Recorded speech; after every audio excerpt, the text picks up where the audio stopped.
Everyone knows that one of the best ways to learn how to improvise is by learning to play the solos of the masters.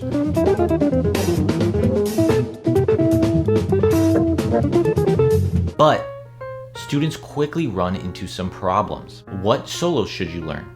Do you transcribe them by ear or by reading the sheet music? Do you have to learn the full solo? And what do you do if the song has a part that's too difficult for you to play? In this video, I'm going to tell you the 3 first solos you should learn and why.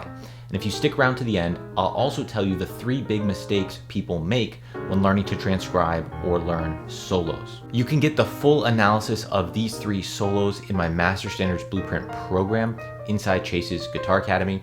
And you can check the link in the description as well. We're gonna start up classes very soon for the live portion of that. So the very first solo you should learn is probably one you expect, and that's Miles Davis's solo on So What. Now, everyone will tell you to learn this solo, but they don't necessarily tell you why it's an important one or what you should really be getting out of it.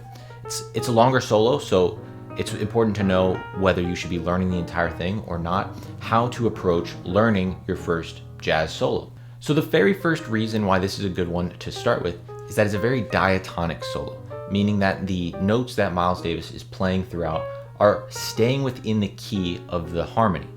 A lot of other solos play chromatic notes or different approaches that become more advanced and take a lot of experience to really analyze what's going on.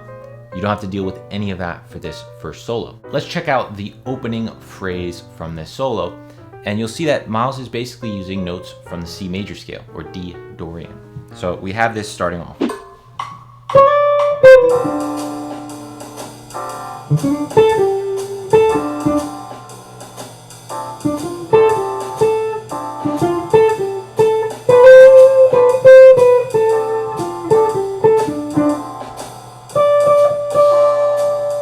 One of the other things you might notice in that phrase is that there are a lot of long held notes, and Miles does this throughout this solo. And that's really important as a first solo to learn because it means you don't have a lot of fast 8th note lines, which can be more technically difficult to play at this stage in your development. And then lastly, this solo is really great for exposing your ear to hearing extensions over jazz harmony. What I mean by that is specifically hearing what the 9th and the 13th sound like held over a certain chord. And Miles does this a lot on this tune, holding the 9th like an E, while we have a D minor.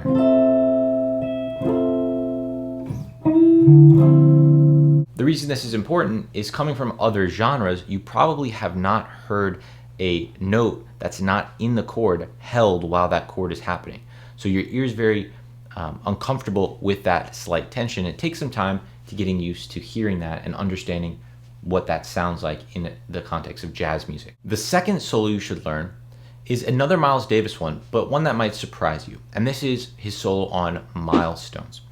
And the reason for this order of tunes is something that I think a lot of other teachers miss out on. When a student is learning these solos, they need to do it in the context of a certain song, right? We're learning a solo from a certain song. And so it's not very helpful if you're learning a solo on a song that you don't also know. So through my Master Standards Blueprint program, I have a certain order of tunes that I think students should go through that gradually builds from one tune to the next in steps. And I think the songs that you're transcribing, the solos you should transcribe, should follow that same order so that when you're learning these transcriptions, they are helping you play on the same tune that you're learning. So all of this integrates with each other. So the second tune that we do in Master Standards Blueprint is Milestones, and that's the solo from Miles that I think you should check out. And the first element of this that's really important is it's a great demonstration of rhythmic and melodic motifs. So by motifs, I just mean he takes a small idea and repeats it. And so we get a few of those in this solo. One of them right off the bat is this. So he starts on a certain note, so we're on G minor. It really doesn't matter what note in the scale we're starting on. You start on that note, he goes down and back up, and then up the scale. So we can take this same idea this rhythmic and melodic motif and just have a different starting point. So instead of starting on B flat, we could start it on A. So starting note, down and back up, and then up the scale. And he does this very soon after that first phrase. So it gives you some insight, and you start to hear this, how to use a very simple idea and then use repetition to develop into a much longer solo. One of the mistakes a lot of beginners make when learning to improvise is they don't repeat any ideas actually. They just continually play, hoping to stumble on something that sounds good.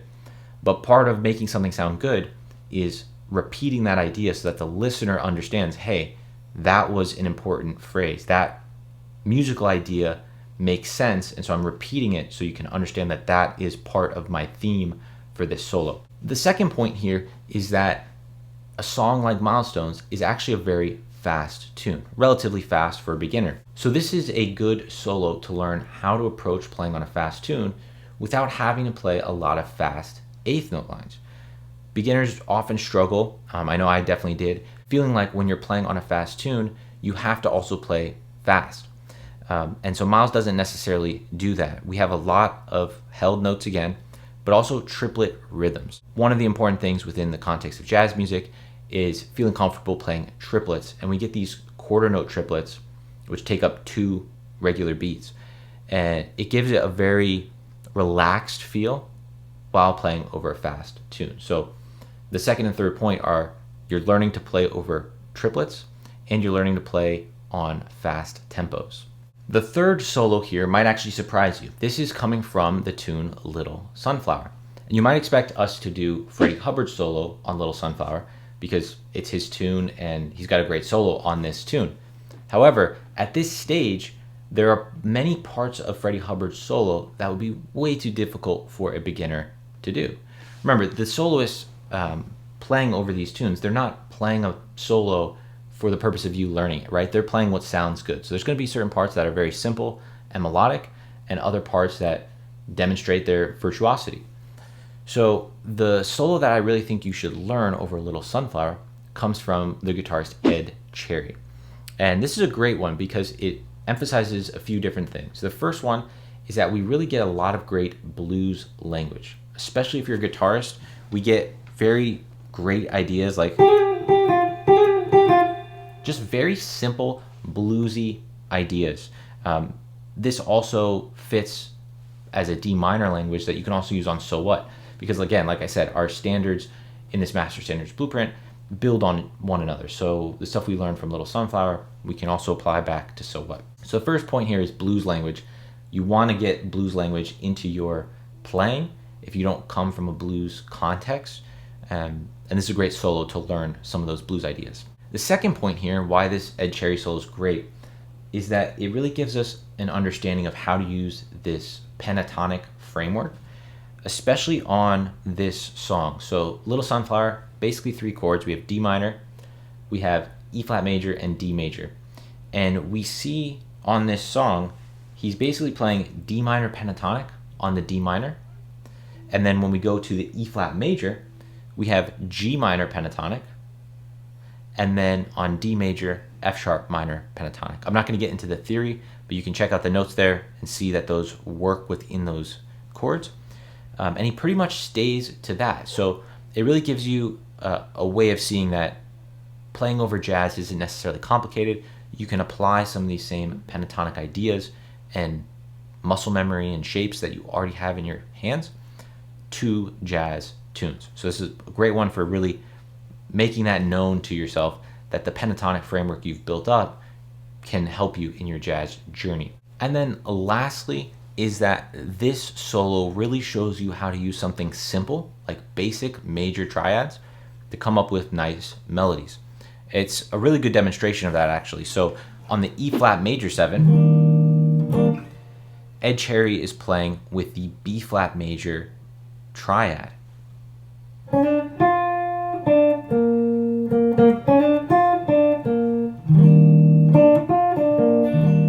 And that's because those notes fit within that chord, right? We get the 5th, major 7th, and 9th using the B flat major triad. And then when it goes to D major, he just shifts that down. So then A major.